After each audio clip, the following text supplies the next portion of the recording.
हर रोज एक नई कहानी देखने के लिए चैनल को सब्सक्राइब करें और बेल आइकन दबाना ना भूलें। अनुराग एक बहुत ही हैंडसम और अमीर घर का लड़का था, जिस पर लड़कियां अपनी जान छिड़कती थी और अनुराग भी आए दिन किसी न किसी नई लड़की के साथ घूमा फिरा करता। ऐसे ही एक दिन अनुराग की मुलाकात उसकी कॉलेज की पढ़ने वाली एक लड़की श्वेता से होती है, जिसे देखकर अनुराग के दिल में घंटियां बजने लगती है और वो बोलता है, hello beautiful, I am Anurag. Hello, I am Shweta. लड़कियां तो बहुत देखी हैं, पर तुम्हारे जैसी खूबसूरत लड़की पहली बार देख रहा हूँ। और कितनी लड़कियों पे चिपकाई है यही लाइन? शायद तुम 5वीं हो। रियली?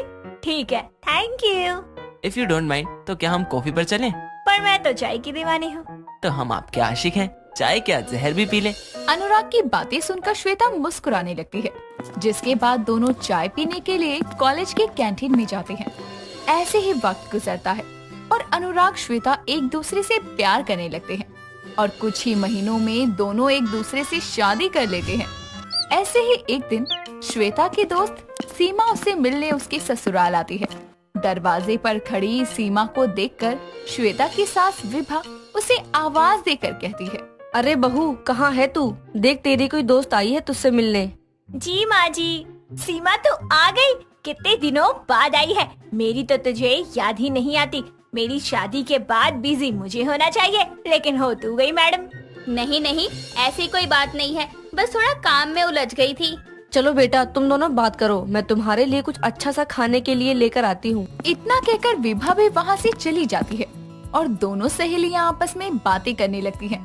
तभी अनुराग वहाँ आता है और सीमा को देखकर बोलता है, अरे सीमा, तुम यहाँ कैसे? जी, ये मेरी बेस्ट फ्रेंड है। आप दोनों एक दूसरे को कैसे जानते हैं? वो मैं और अनुराग एक दूसरे से एक बिजनेस मीटिंग के दौरान मिले थे। वाह जी वाह, ये तो बड़ी अच्छी बात है। तीनों बातें कर रहे थे कि तभी वहाँ पर विभा चाय नाश्ता लेकर आती है। सभी साथ बैठकर चाय नाश्ता करते हैं, जिसके बाद सीमा कहती है, ठीक है, अब मैं चलती हूँ, शाम होने वाली है। चलो मैं छोड़ाता हूँ तुम्हें। इतना कहकर अनुराग सीमा के साथ उसे घर छोड़ने चला जाता है। कुछ ही देर में दोनों सीमा के घर जाते हैं और दोनों कार से बाहर आते हैं।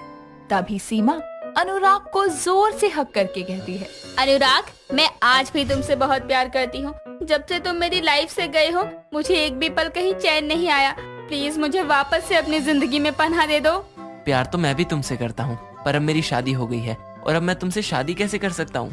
बस तुम मुझे मेरी जगह वापस दे दो, बाकी सब मैं अपने आप देख लूंगी। यूं ही वक्त बीतता है। अनुराग और सीमा की कहानी फिर से शुरू हो जाती है।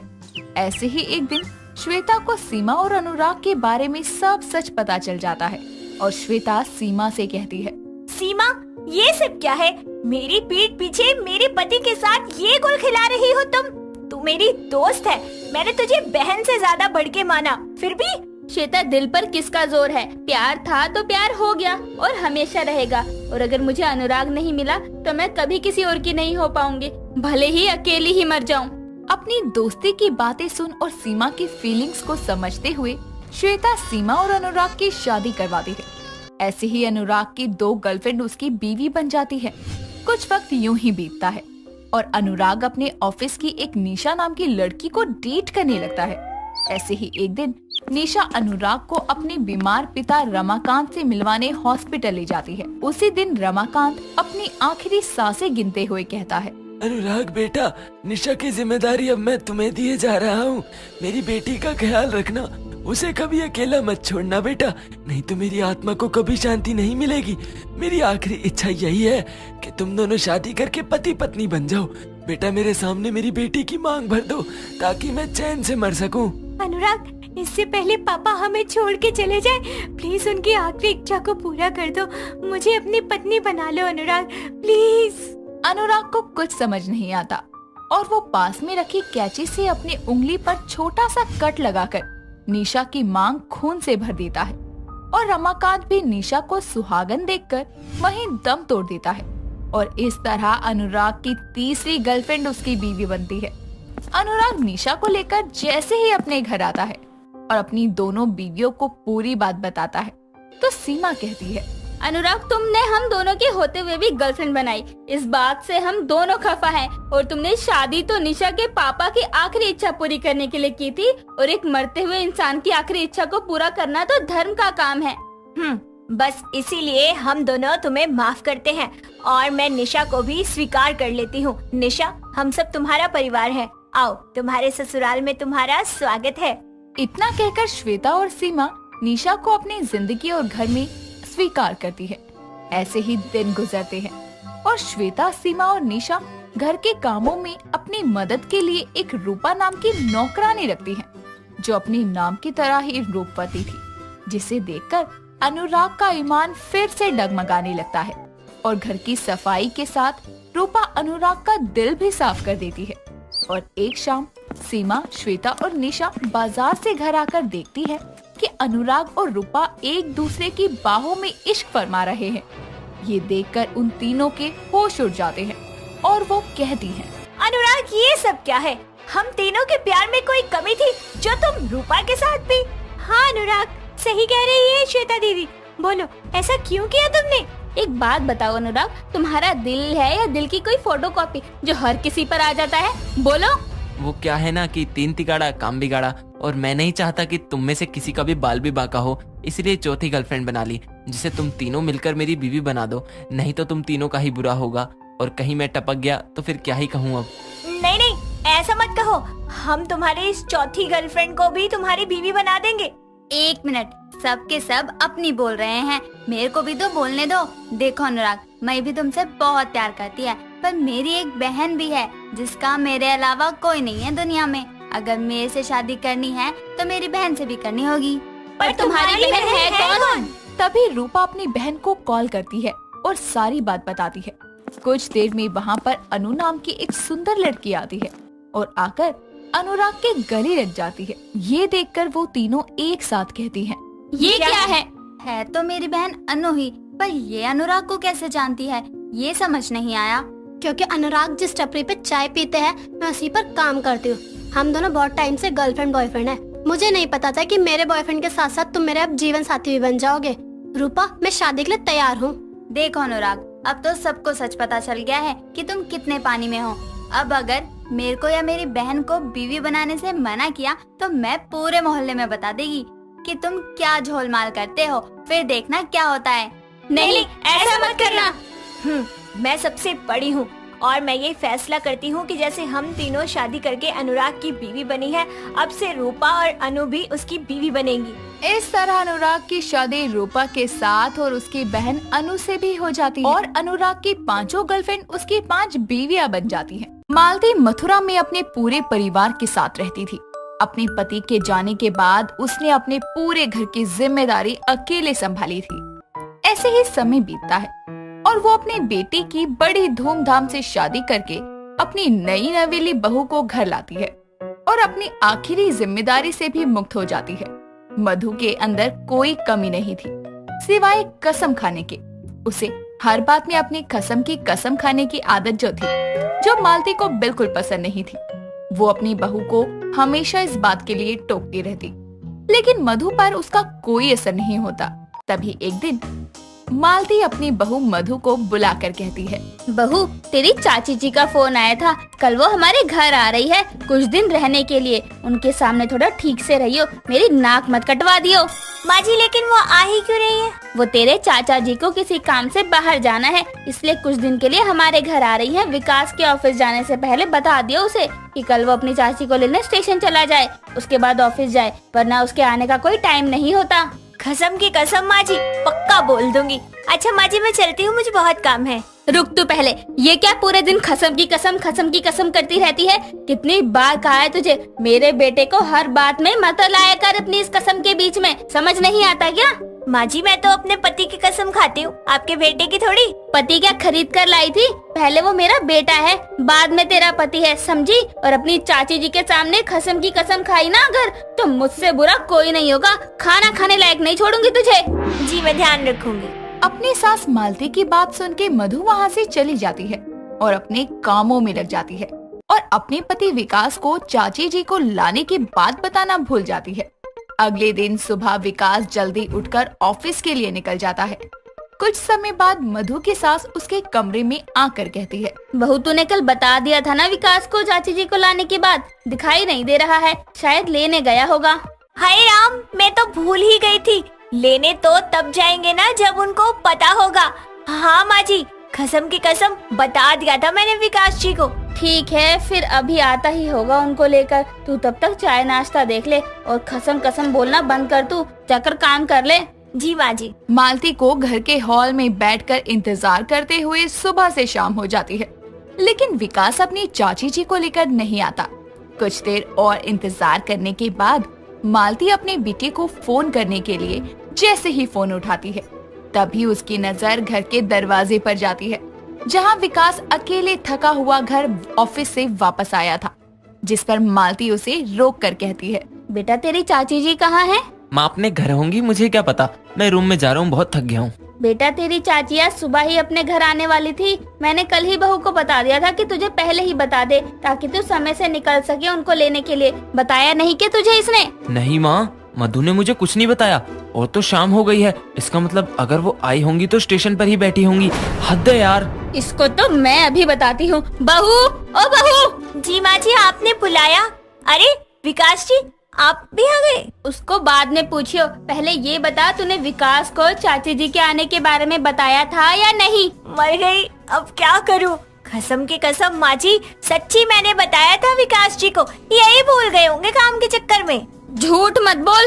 क्या माँ जी, कसम की कसम खाई तो आपको यकीन नहीं। बस करो आप दोनों, अब मैं स्टेशन जाकर देखता हूँ। विकास अपनी चाची को लेने के लिए स्टेशन जाता है और उन्हें चारों तरफ ढूंढना शुरू कर देता है।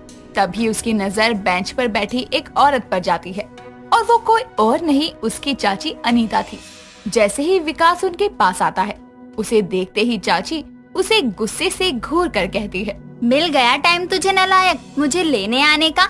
अरे घर बुलाने की इच्छा नहीं थी तो पहले ही बता देता, मैं आती ही नहीं। प्रणाम चाची जी, अब बस भी करो, कुछ घर सुनाने के लिए भी छोड़ दो। सुना नहीं रही हूँ, बहुत दुख हुआ है मुझे। मैं सुबह से यहाँ भूखी प्यासी बैठी हूँ और मेरे घर वालों को कोई खबर ही नहीं है। अब अगर इनको ये बता दिया कि इनका आना मुझे पता ही नहीं था, तो ये तो पूरा स्टेशन ही सर पर उठा लेंगी। चुप रहना ही ठीक है। ऐसी बात नहीं है चाची जी, इस बार माफ करिए, अगली बार से ध्यान रखूंगा। अब चलें? ठीक है चल। कुछ समय बाद विकास अनीता को लेकर अपने घर आता है। उसके बाद सभी लोग एक साथ बैठकर चाय नाश्ता करते हैं। सभी अपने अपने कमरों में आराम करने चले जाते हैं। अगले दिन सुबह अनीता और मालती एक साथ हॉल में बैठकर कुछ बातें कर रही थी। तभी मधु सबके लिए चाय लेकर आती है और चाय पीते ही अनीता कहती है, बहू तूने इसमें चीनी डाली भी है या नहीं? हाय हाय चाची जी, कसम की कसम मैंने 3 चम्मच भर भर के चीनी डाली है। ये क्या है बहू, इतनी छोटी सी बात के लिए तू अपने पति की कसम खा लेती है। मैंने भी इसको कई बार बोला है, लेकिन इसको ना जाने क्या हर बात पर अपने पति की कसम खाने की आदत हो गई है। बहू वो तेरा पति है, कोई खाने का सामान नहीं, जो जब देखो हर बात पर उसकी कसम खा के बैठ जाती है। आगे से मैं ना सुनूं ये सब। अनीता और मालती के लाख समझाने के बाद भी मधु अपनी कसम खाने की आदत से बाज नहीं आती। ऐसे ही थोड़ा समय और बीतता है। तभी एक दिन अनीता हॉल में बैठी टीवी देख रही थी। तभी उसे सब्जी वाले की आवाज आती है और वो मधु को बुलाकर कहती है, बहू बाहर सब्जी वाला आया है, देख अगर उसके पास कोई हरी सब्जी हो तो ले ले, मुझे आज मसालेदार खाने का मन नहीं है। जी चाची जी, अभी जाती हूँ। अरे बहू सुन तो ले, चली गई। बताओ, पैसे लेकर नहीं गई, अभी फिर दोबारा पैसे लेने आएगी। सारे काम गलत ही करती है। इतना कहकर अनीता फिर से टीवी देखने में लग जाती है। कुछ समय बाद उसे किसी के लड़ने की आवाज आती है। जब वो बाहर आकर देखती है तो मधु सब्जी वाले से बहस कर रही थी। ये देखकर अनीता उससे पूछती है, अब क्या हो गया बहू? चाची जी, वो ये भैया कह रहे थे कि मैंने इन्हें पैसे नहीं दिए सब्जी के। अरे मैडम, तो कौन सा गलत बोल रहा हूँ, सच में नहीं दिए? अरे भैया, मैं अपने कसम की कसम खाती हूँ, मैंने आपको पैसे दिए हैं। अब क्या पति की कसम झूठी खाऊंगी? अच्छा ठीक है, मान लिया मैंने। जब आप अपने पति की कसम खा रही हैं, तो झूठी थोड़ी ना खाएंगी, मैं ही भूल गया होऊंगा। इतना कहकर सब्जी वाला वहाँ से चला जाता है। लेकिन अनीता को ये बात पता होती है कि मधु ने अपने पति की झूठी कसम खाई है, क्योंकि उसने उसे खाली हाथ घर से बाहर जाते देखा था। विकास के आने के बाद अनीता, मालती और विकास को सब बताती है और उसको कसम खाने की आदत को छुड़वाने के लिए सब साथ मिलकर एक योजना बनाते हैं। तभी एक दिन मधु अपने कमरे में बैठकर टीवी देख रही थी और उसे हॉस्पिटल से कॉल आता है कि उसके पति का एक्सीडेंट हो गया है। वो भागते हुए हॉस्पिटल पहुंचती है, जहां उसकी सास उसे रोते हुए कहती है, ले कसम की कसम, देख आज तेरी वजह से मेरा बेटा बेहोश पड़ा है। माजी मैंने क्या किया है? कितनी बार कहा है तुझे, मेरे बेटे की कसम मत खा हर बात पर ऐसे, किसी की कसम खाना अच्छा नहीं होता। अभी कल ही खाई है इसने अपने कसम की कसम, वो भी झूठी खाई थी। अब जी भर कर खा अपने कसम की कसम। नहीं माजी, मुझे माफ कर दीजिए, मैं अपनी कसम खाती हूँ, दोबारा कभी कसम की कसम नहीं खाऊंगी। फिर कसम इसकी नहीं तो अपनी कसम। हे भगवान, क्या करूँ मैं तेरी कसम का। माजी गुस्सा मत करिए, कसम नहीं वादा करती हूँ, आज के बाद मैं अपनी ये कसम की आदत छोड़ दूंगी। कुछ समय बाद सभी मधु को बता देते हैं कि वो बस उसे समझाने के लिए एक नाटक कर रहे थे, लेकिन उस नाटक के बाद मधु अपनी हर बात पर कसम खाने की आदत को छोड़ देती है। एक दिन अक्षय अपनी पत्नी रवीना से कहता है, हे बेबी, आज तो तुम बहुत ही सुंदर लग रही हो। क्या बात है, आज तो तुमने मूड ही बना दिया। दूर रहो, पास आने की कोई जरूरत नहीं है, यहाँ इतना सारा काम पड़ा है और तुम्हें रोमांस सूझ रहा है। क्या यार, तुम्हें तो खुश होना चाहिए कि तुम्हारा पति इतना रोमांटिक है और तुम हो कि दूर भाग रही हो। हाँ दूर ही रहो, तुम्हें रोमांस के अलावा आता ही क्या है, जब देखो पीछे पीछे आ जाते हो। हाँ बोल लो, कभी तुम्हारी सौतन ले आए ना तो तुम मेरे पीछे पीछे आती रहोगी। हाँ बोल तो सही रहे हैं, अब मैं कर भी क्या सकती हूँ, मेरा पति है ही इतना ठगी, लेकिन इतना तो है कि दूसरी औरत नहीं लाएंगे, लेकिन ले आए तो मेरा क्या होगा। कहाँ खो गई तुम बस सोचने लग जाओ, लेकिन मेरा मूड मत खराब करो। अभी बोला है, समझ नहीं आया आपको, हटो यहाँ से, बहुत काम है, मैं जा रही हूँ। इतना बोलकर रवीना वहाँ से चली जाती है, लेकिन अक्षय का रोमांटिक मिजाज तो नहीं बदलता। इसीलिए कुछ दिनों बाद अक्षय के ऑफिस में एक कैटरीना नाम की लड़की आती है, जो अक्षय को बहुत पसंद आती है। अक्षय की उसे बातें भी होने लगती है और इन्हीं बातों के चलते अक्षय कुछ दिनों बाद कैटरीना को शादी के लिए पूछता है और उसे अपनी पहली बीवी के बारे में भी बता देता है। लेकिन कैटरीना भी अक्षय को प्यार करने लगती है, इसीलिए वो शादी के लिए हाँ कर देती है और कुछ ही दिनों बाद दोनों की शादी हो जाती है। शादी के बाद अक्षय कैटरीना को अपने घर ले आता है और अपनी माँ सुमित्रा और रवीना से कहता है, माँ मैंने कैटरीना से दूसरी शादी कर ली है, क्योंकि हम दोनों एक दूसरे से बहुत प्यार करते हैं। हाँ तो इससे प्यार करता है तो क्या रवीना घर की नौकरानी है? वो भी तो तेरी ही बीवी है। माँ मैं रवीना से भी प्यार करता हूँ, लेकिन जो प्यार मुझे रवीना से मिलना चाहिए था वो मुझे कैटरीना से मिला, इसीलिए मैंने इससे शादी कर ली। अच्छा, मतलब अगर अब वही प्यार कैटरीना से नहीं मिलेगा तो क्या घर में तीसरी लाओगे? आप ये क्यों बोल रहे हो? मैं अक्षय से बहुत प्यार करती हूँ और मैं उसे खुद से दूर नहीं होने दूंगी, आप देख लेना। रवीना अगर तुम्हें बुरा लग रहा है तो तुम जा सकती हो, मैं नहीं रोकूंगा तुम्हें, लेकिन मैं यही बोलूंगा कि मैं तुमसे भी बहुत प्यार करता हूँ। मैं क्यों जाऊँ इस घर से, ये मेरा भी तो घर है, और वैसे भी अब तो रवीना और कैटरीना दोनों एक ही घर में हैं, तो पता चल जाएगा ना कौन अक्षय के प्यार के काबिल है और कौन नहीं। आप मुझे चैलेंज दे रही हैं? तो ठीक है, देखते हैं, क्योंकि लास्ट में तो अक्षय कैटरीना को ही मिलेगा। लेकिन उसके साथ टिप टिप बरसा पानी पर तो रवीना यानी मैं ही डांस करूंगी, तुम तो डुप्लीकेट कॉपी हो। हाँ तो अक्षय को तो पसंद कैटरीना ही आई थी ना, तो अब मैं भी पसंद आऊंगी और तुम देखती जाओ, फिर मत बोलना कि मुझे माफ कर दो। तुमने बोल दिया हो तो जाओ ना, क्यों मेरे मुँह लग रही हो? तुम दोनों आखिर लड़ाई क्यों कर रही हो? मैं तुम दोनों से प्यार करता हूँ और तुम दोनों मेरे लिए बहुत जरूरी हो, समझ गई? अब क्यों चिल्ला रहा है? एक म्यान में दो तलवारें नहीं रह सकती, और तू तो एक ही छत के नीचे सौतनों को रखने के लिए बोल रहा है, संभाल अब। इतना बोलकर सब अपने अपने कमरे में चले जाते हैं और उसके बाद इसी तरह घर में शीत युद्ध का माहौल चलता है। जब रवीना अक्षय के करीब आती तो कैटरीना बीच में आ जाती, और जब कैटरीना अक्षय के करीब आती तो रवीना बीच में आ जाती। कई दिनों तक ऐसा ही घर में माहौल रहता है। कुछ दिनों बाद बारिश का मौसम आता है, तो एक दिन कैटरीना रवीना को कहती है, लो बारिश का मौसम भी आ गया, अब बस जल्दी से इस बारिश के मौसम की पहली बारिश आ जाए, फिर मैं अक्षय के साथ पहली बारिश के मजे लूंगी। तुमने अपने ख्याली पुलाव बना लिए हो तो उसे खाकर अपना पेट भर लो, क्योंकि जो तुम सोच रही हो वो होगा तो जरूर, लेकिन वो अक्षय के साथ मैं करूँगी। तुमने तो ना जाने अक्षय के साथ ऐसी कितनी बारिशों को यूं ही जाने दिया, लेकिन अब ऐसा थोड़ी ना होगा। मैं तो उसके साथ बहुत मजे करूंगी। वही तो मैं भी बोल रही हूँ, कितनी बारिश को जाने दिया, अब तो मौका है बारिश में मजे लेने का, तो अब थोड़ी छोड़ दूंगी। दोनों बातें कर ही रहे थे कि इतने में सुमित्रा अपने कमरे से आती है और दोनों को ऐसे बहस करता देखकर कहती है, तुम दोनों की बरसात तो अभी तक आई नहीं, लेकिन तुम दोनों क्यों इतनी जल्दी शुरू हो गई? नाच पिटियो, घर का काम क्या तुम्हारा पति करेगा? जाओ बहस मत करो और कुछ काम भी कर लो। माँ जी, आप तो जानती ही हो ना कि मैं तो लड़ाई बिल्कुल भी नहीं करती। वो तो यही है कि अपने आप मुझसे बहस कर रही है, मैं तो शांत ही खड़ी हूँ। कितना झूठ बोलती हो आप। मैं अगर कुछ बोल रही हूँ तो खुद से थोड़ी ना बोल रही थी, आपसे ही तो बोल रही थी, और आप भी तो सामने से जवाब दे रही थी। आप भी तो लड़ाई करती हो। चुप करो तुम दोनों, यहीं खड़े खड़े मेरे सामने लड़ाई कर रही हो और बोल रही हो मैं लड़ाई नहीं करती। चलो जाओ और काम करो। जी माँ जी, जाते हैं। इतना बोलकर दोनों काम करने लग जाती हैं और कुछ देर बाद अक्षय कैटरीना के कमरे में जाता है और बोलता है, ये देखो, मैं तुम्हारे लिए साड़ी लाया हूँ, बताओ कैसी लगी तुम्हें? अच्छी है ना? हाँ बहुत अच्छी है। मैं अभी पहनकर दीदी को दिखा कर आती हूँ, आखिर उन्हें भी तो पता लगे आप मेरे लिए साड़ी लाए हैं। तुम्हारे पेट में कोई बात नहीं पचती है क्या? जरूरी है क्या रवीना को दिखाना? तुम्हारे लिए लाया हूँ, चुप रहना, रवीना को नहीं पता चलना चाहिए। ठीक है।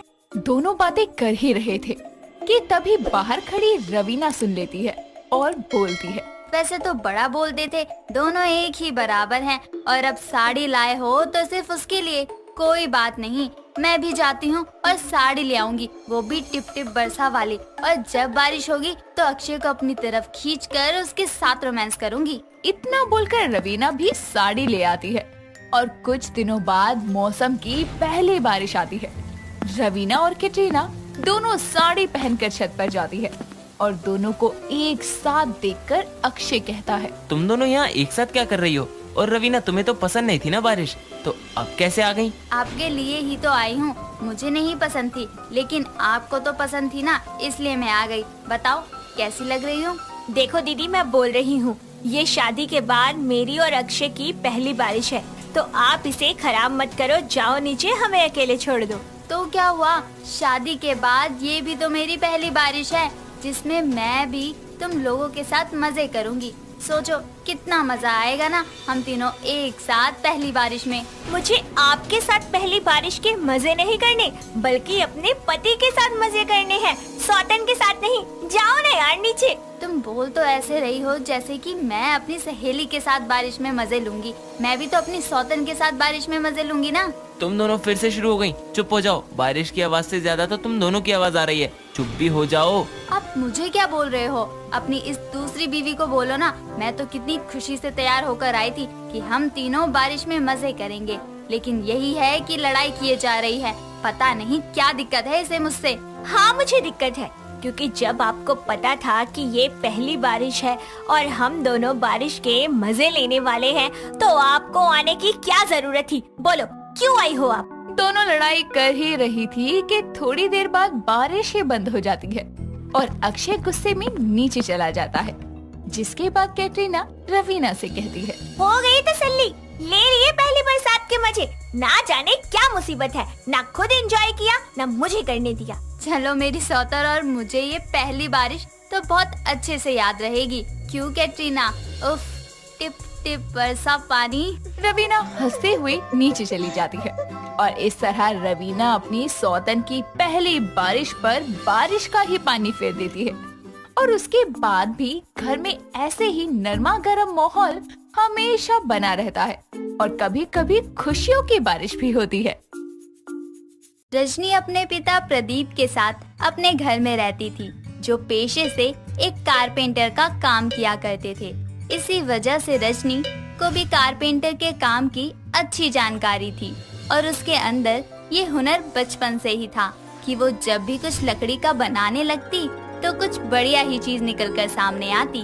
रजनी के पिता उसे बहुत प्यार करते थे, और करते भी क्यों ना, वो प्रदीप की एक लौती संतान जो थी। ऐसे ही एक दिन प्रदीप रजनी के पास आकर उससे कहता है, बेटी अब तू बड़ी हो गई है, तेरी शादी की उम्र भी है। भगवान की दया से मैंने तेरी शादी के लिए सही धन जमा कर लिया है, तो मैं तेरी शादी करना चाहता हूँ। अगर तुझे कोई लड़का पसंद है तो बता दे, वरना मैं तेरे लिए कोई लड़का देखूं। पिताजी मुझे कोई लड़का पसंद नहीं है, आप जहाँ बोलेंगे मैं निसंकोच शादी कर लूंगी। भगवान ऐसी बेटी सबको दे। इतना कहकर प्रदीप अपनी बेटी के लिए कई जगह पर रिश्तों की बात चलाता है। रजनी बहुत सुंदर थी, इसलिए उसके लिए रिश्ता मिलने में कोई परेशानी भी नहीं आती और जल्द ही उसका रिश्ता रजत नाम के लड़के से तय हो जाता है, जो पेशे से एक अकाउंटेंट था। शादी का मुहूर्त 1 महीने बाद का निकलता है और 1 महीने बाद दोनों की शादी भी हो जाती है। जिसके बाद गृह प्रवेश वाले दिन जब रजनी अपने घर के अंदर आ रही होती है, उसकी मेन डोर से चर चर की आवाज आती है। तो दरवाजा पकड़कर रजनी अपनी सास से कहती है, अरे सासू माँ, ये दरवाजा तो बहुत आवाज करता है, आप मुझे हथौड़ा ला कर दो, मैं इसे अभी ठीक कर देती हूँ। अरे बहू कैसी बात कर रही है, अभी ये चावल गिराकर घर में आ जा, तेरा ही घर है, करती रहियो।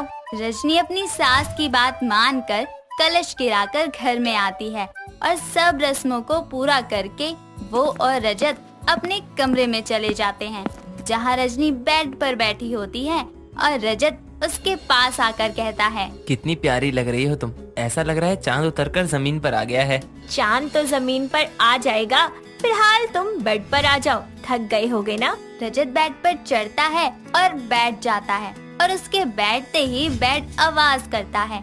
तभी रजत कहता है, लो आ गया बेड पर, आज हमारी फर्स्ट नाइट है।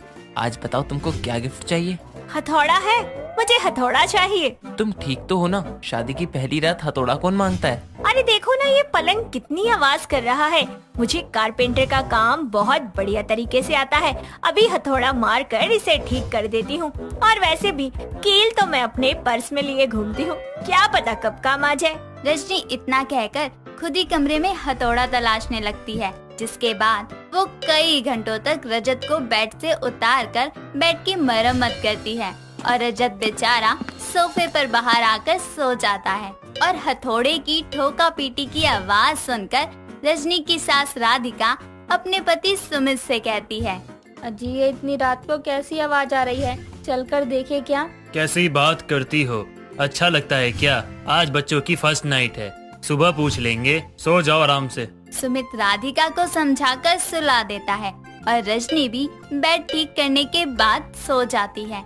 जिसके बाद अगली सुबह राधिका अपने बेटे रजत को बाहर सोफे पर सोया देखकर उसे जगाकर सब पूछती है और वो उसे सब कुछ बता देता है और सच जानकर वो अपना माथा पकड़कर बैठ जाती है। हे भगवान, ये कारपेंटर बहू लाना तो हमको कुछ ज्यादा ही भारी सा पड़ गया। कुछ समय बाद रजनी जागकर सबके लिए पहली रसोई की रस्म में खाना बनाती है, जिसे खाकर सब आराम करते हैं। कुछ देर बाद मुंह दिखाई की रस्म होती है और सब मुंह दिखाई करके चले जाते हैं।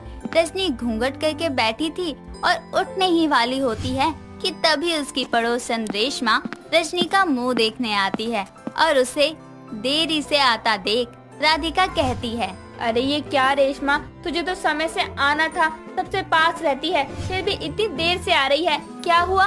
क्या बताऊँ राधिका बहन, मेरे घर की कुर्सी टूट गई है और सुबह से कारपेंटर वाले को ढूंढ रही हूँ, पर मरा कोई कारपेंटर आने को राजी नहीं है। सबके भाव बढ़े हुए हैं और मेरी सास की वो मनपसंद कुर्सी थी, मेरे ससुर जी ने उनको तोहफे में दी थी। अब वो जिद कर कर बैठी हुई है कि बैठेंगी तो उसी कुर्सी पर बैठेंगी, वरना खड़ी रहेंगी। अरे ये क्या कर दिया इसने, इसको ये बात अभी ही कहनी थी क्या, वो भी मेरी कारपेंटर बहू के सामने। लो अब हो गया सत्यानाश। तो अब तेरी बहू का चेहरा देखकर चौक वाली मार्केट पर जाऊंगी कारपेंटर को देखने।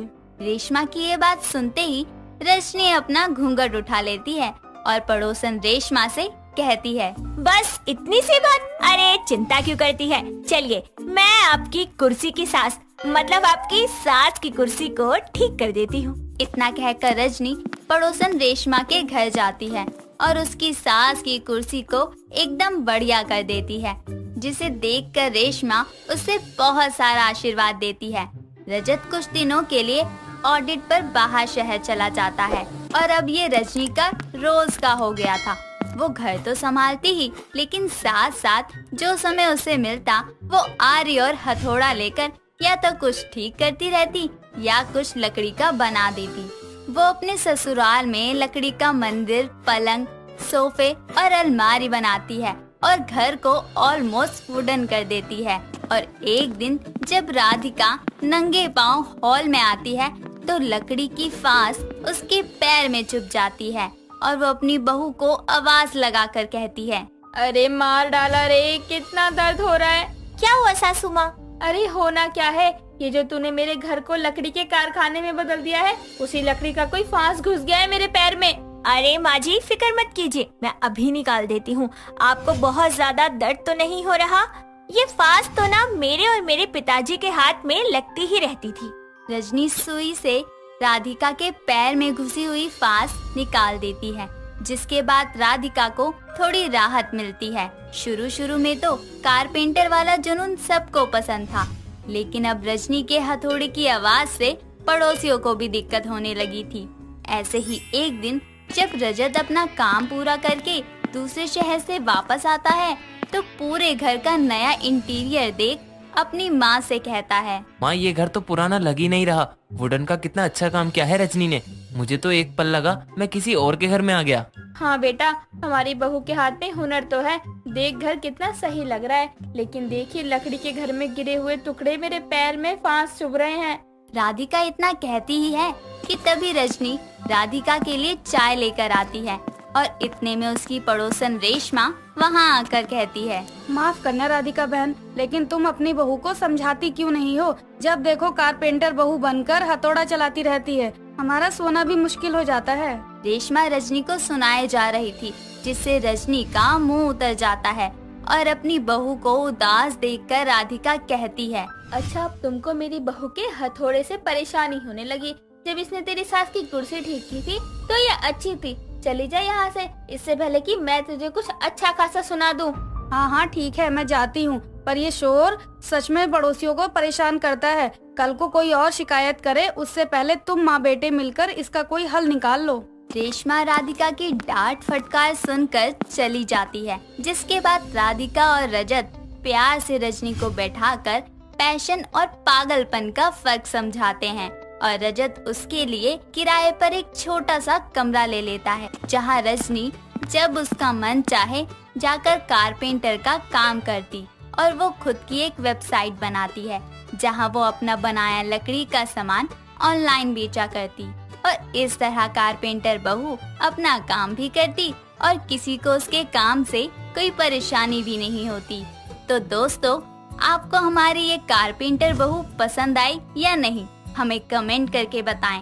और अगर आप राधिका और रजत की जगह होते तो रजनी की इस आदत को कैसे ठीक करवाते, हमें बताना ना भूलें। रितिका और आदेश दोनों हाथों में हाथ थामे पार्क में घूम रहे थे। तभी आदेश कहता है, सुनो रितिका, चलो यार किसी मॉल या कैफे में चलते हैं। यहाँ तो बहुत ज्यादा गर्मी हो रही है। कहाँ हो रही है गर्मी, कितना सुहाना मौसम है। अरे मजा लेना चाहिए सूरज की रोशनी का। यार तुम भी ना अलग ही हो। सब बंदों की बंदियां कहती हैं गर्मी ज्यादा है और धूप में निकलने से कतराती हैं, और एक तुम हो जिसे गर्मियों में घूमना पसंद है। क्योंकि मैं बाकी सब जैसी नहीं हूँ ना। ये तो है। मेरी बेबी तो इस हॉट समर से भी ज्यादा हॉट है। पर चलो अभी भूख भी लग रही है। चलो मोमोज खाते हैं। रितिका की बात सुनने के बाद आदेश उसे एक अच्छे से रेस्टोरेंट में लेके जाता है, जहां दोनों बैठकर आराम से मोमोज खाते हैं। जिसके बाद आदेश रितिका को उसके घर छोड़ देता है। ऐसे ही वक्त गुजरता है, जहां गर्मी से लोगों का हाल बेहाल हो रहा था।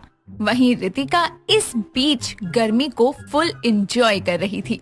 एक दोपहर रितिका की माँ गौरी उसके पास आती है और उसे पैसे देते हुए कहती है, रितिका बेटा ले पैसे, बाजार जाकर थोड़ा सामान ले आ, ये पर्ची भी है पैसों के साथ। माँ शाम को क्यों, अभी ला देती हूँ ना, शाम को तो आपको खाना बनाना होगा। बेटा खाना थोड़ी देर से बना लूंगी, अभी बाहर कितनी धूप है, तू अभी मत जा लाडो। माँ मुझे गर्मियाँ कितनी पसंद है आप तो जानती हो ना, मजा आता है मुझे धूप में घूमने में, धूप के मजे लेने में। हाय हाय कैसी बातें कर रही है बेटा। सही कह रही हूँ माँ, अरे धूप में घूमने से कितना पसीना आता है, फिर उसके बाद स्किन कितनी ग्लो करती है और साथ में कोई डाइट भी नहीं करनी पड़ती। धूप में घूम घूम के कैलोरी ऐसे ही बर्न हो जाती है।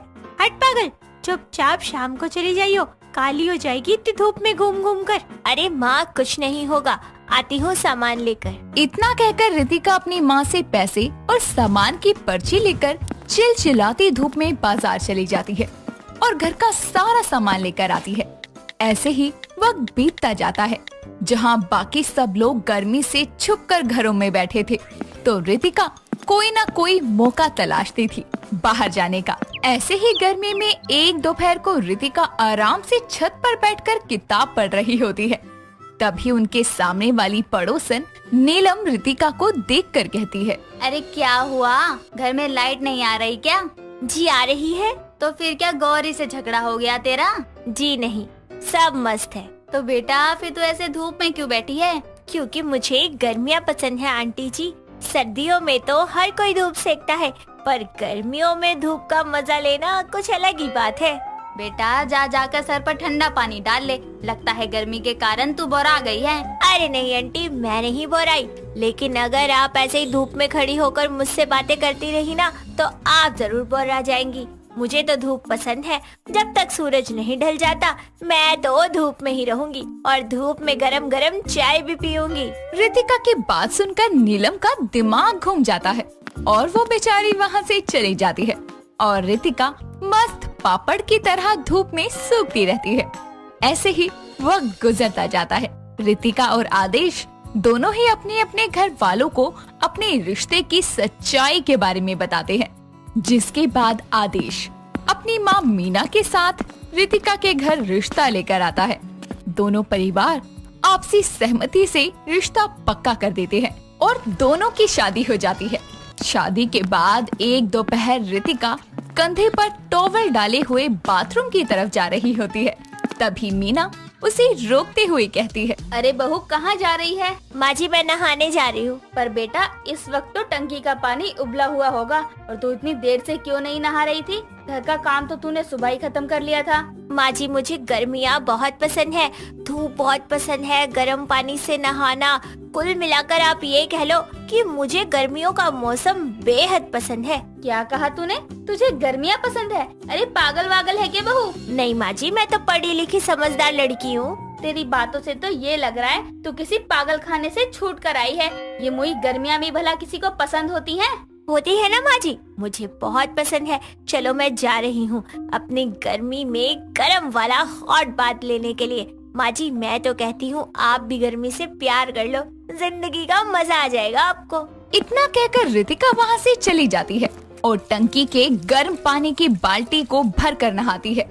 ऐसे ही वक्त गुजरता है और मीना को अपनी बहू का यूं गर्मी पसंद करना बिल्कुल नहीं भाता था।